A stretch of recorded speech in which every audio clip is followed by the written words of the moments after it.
দেশের আকাশসীমা নজরদারিতে পুরোপুরি সক্রিয় নতুন রাডার।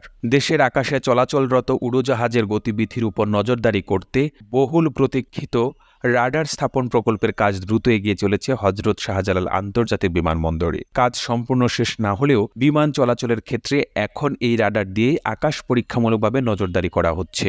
জানা গেছে, প্রকল্পটি বাস্তবায়নের শুরুতে প্রায় ২,১০০ কোটি টাকা খরচে প্রাক্কলন করা হয়। তবে সংশ্লিষ্টরা জানান, লুটপাটের জন্য এত ব্যয় ধরা হয়েছিল। পরে দরপত্রের মাধ্যমে সব মিলিয়ে ৭৩০ কোটি টাকা ব্যয়ে প্রকল্পটি বাস্তবায়িত হচ্ছে। বেসামরিক বিমান চলাচল কর্তৃপক্ষ নিজস্ব অর্থায়নে বিমানবন্দরে অত্যাধুনিক এই মাল্টিমোড রাডার সিস্টেম প্রকল্প বসাচ্ছে। আগামী ডিসেম্বরে এই প্রকল্পের কাজ শেষ হলে দেশের সব সমুদ্র ও আকাশসীমা নজরদারির আওতায় আসবে। পাশাপাশি আন্তর্জাতিক মান অনুযায়ী প্রথম শ্রেণীর বিমানবন্দর ও উড়োজাহাজ চলাচলে রাজস্ব আদায় খাত অটোমেশনের যুগে প্রবেশ করবে বলে সংশ্লিষ্টরা জানান। ফ্রান্সের থ্যালাসের সহায়তায় প্রকল্পটি বাস্তবায়ন করছে তাদের এই দেশীয় প্রতিনিধি অ্যারোনাস। কোম্পানিটি জানিয়েছে, ডিসেম্বরের মধ্যেই বাকি কাজ শেষ করে আনুষ্ঠানিকভাবে উদ্বোধন করা হবে।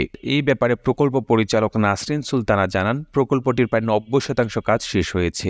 বাকি কাজ এ বছরের মধ্যেই সমাপ্ত হবে বলে তিনি আশাবাদী। প্রকল্পটি বাস্তবায়িত হলে নানা সুবিধা পাওয়া যাবে বলে জানান বিবেচকের কর্তৃপক্ষের চেয়ারম্যান এয়ার ভাইস মার্শাল মঞ্জুর কবির ভূঁইয়া। তিনি বলেন, ৪০ বছরের পুরনো রাডার ও নেভিগেশন ব্যবস্থার কারণে বঙ্গোপসাগরের বড় একটি অংশের পাশাপাশি দেশের পুরো আকাশ নজরদারির আওতায় নেই। এতে ওভারফ্লাইং ফি অর্থাৎ বাংলাদেশের আকাশসীমা ব্যবহারে পুরোপুরি কর আদায় করা সম্ভব হচ্ছে না। অথচ একবার আকাশ ব্যবহারের জন্য ফ্লাইং ওভার ফি বা $৫০০ দেওয়া লাগে। প্রসঙ্গত, থ্যালেস রাডার সিস্টেমের যন্ত্রপাতি উৎপাদন ও স্থাপনে বিশ্বের অন্যতম স্বনামধন্য একটি প্রতিষ্ঠান। প্রায় ৪০ বছর আগে ১৯৮৪ সালে বাংলাদেশে একটি রাডার সরবরাহ করেছিল এই কোম্পানি। প্রতিবেদনটি ভালো লেগে থাকলে আপনার ফেসবুকের টাইমলাইনে এখনই শেয়ার করুন। একই সঙ্গে আপনি বাংলাদেশের কোন জেলা থেকে এই ভিডিওটি দেখছেন আমাদের কমেন্ট করে জানান। আমরা পরবর্তী ভিডিওতে আপনাকে ধন্যবাদ জানাতে ভুলব না। আর এতক্ষণ বিশ্ব বাংলার সাথে থাকার জন্য অসংখ্য ধন্যবাদ।